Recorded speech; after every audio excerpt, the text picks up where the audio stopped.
All Saints' Day and the Beatitudes. They seem to go hand in hand.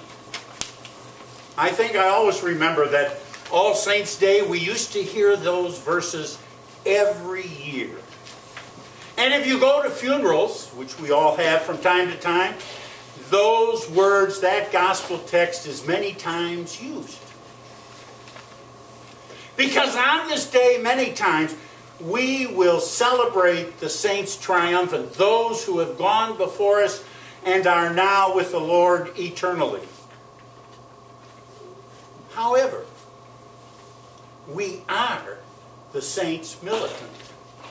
We are saints, as Martin Luther said, we are both saint and sinner at the same time. And so today, I think we should celebrate who we are, saints. And as we look at this text, these Beatitudes, this introduction to the Sermon on the Mount, we need to think about the context and how it all unfolded according to the author of Matthew. Jesus had been baptized and had gone into the wilderness where he was tempted by Satan. He came out and he decided to settle in Capernaum. And at that time, he declared, "The kingdom of heaven has drawn near. Repent and believe." Or as we say, the reign of God has come. And while he was there, he selected Peter and Andrew, James and John as his first disciples, and then began his ministry of cleansing and curing and healing. And of course, that attracted great crowds. And so, as he saw these crowds, he went up this mountain, really a hillside, and he sat down, as rabbis do at that time, and began to teach his disciples with the people listening on. Now, these Beatitudes are very interesting if you look at them structurally.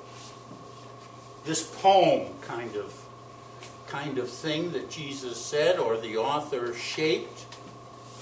You see, the first four are things that happen to people out of their control. And this is the way they respond. They're poor in spirit. They're emptied of everything because of what life is dealing to them. And they mourn because of the loss they have. It could be a loss of a loved one, a friend. It could be loss of a home or a job. And they're mourning and grieving. And the meek, those who because of life circumstances have come to understand that they're not better than they think they are, nor are they worse.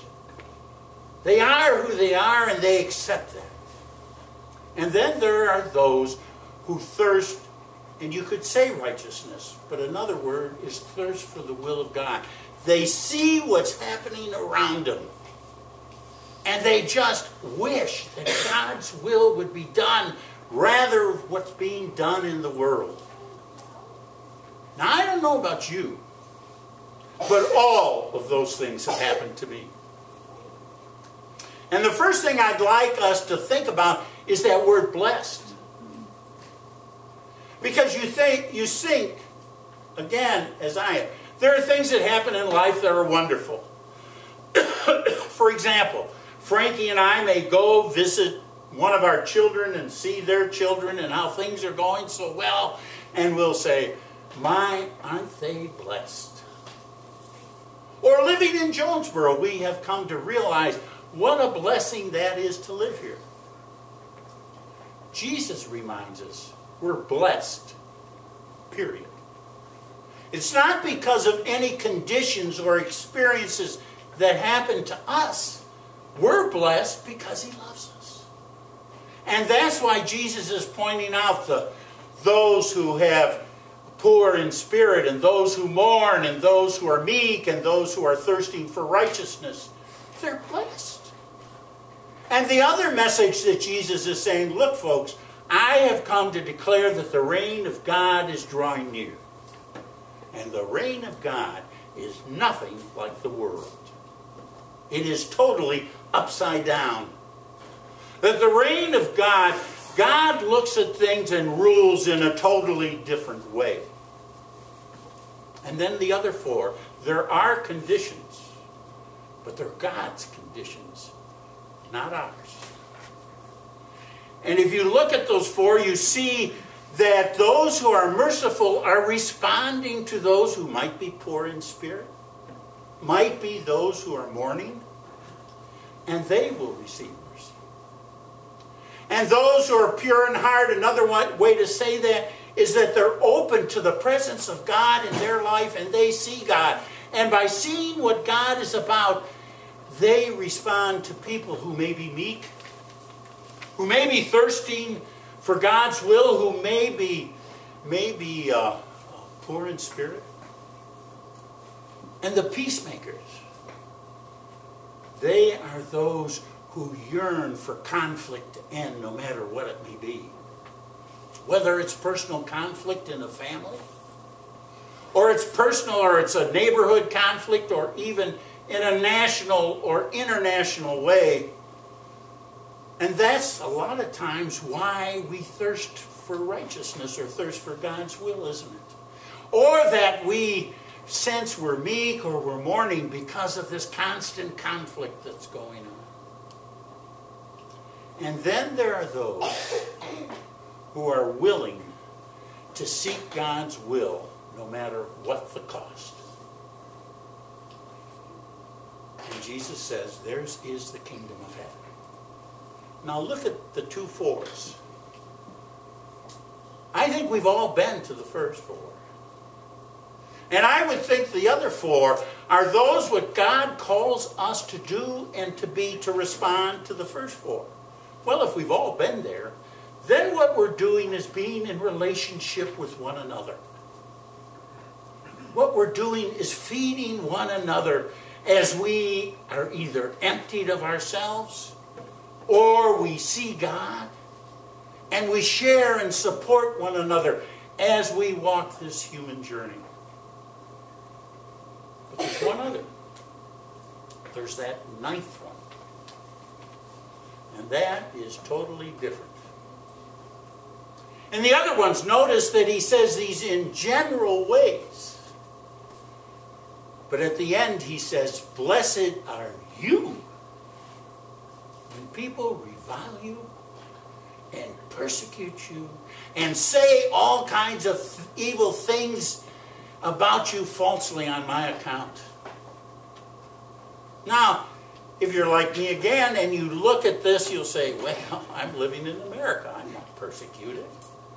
Yeah, I may be persecuted over in the Middle East or Africa or in South America sometimes with the natives and that.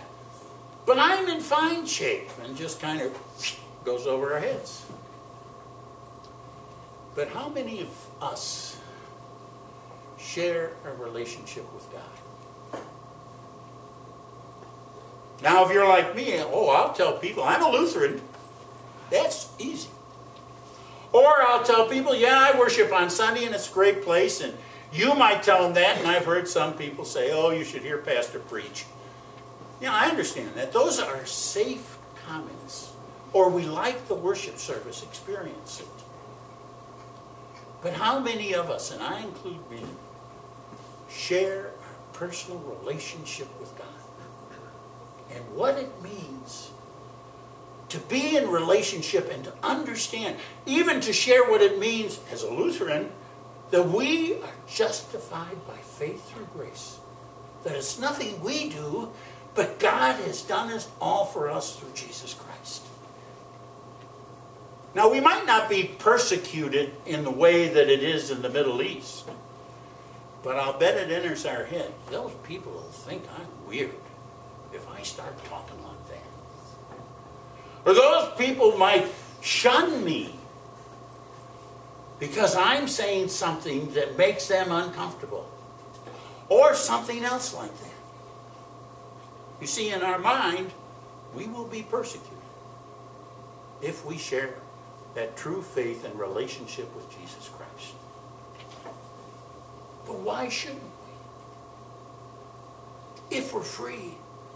If we're truly free because of Jesus Christ and we believe that. if we're truly part of the reign of God, if we're truly experiencing the love of God through Jesus Christ,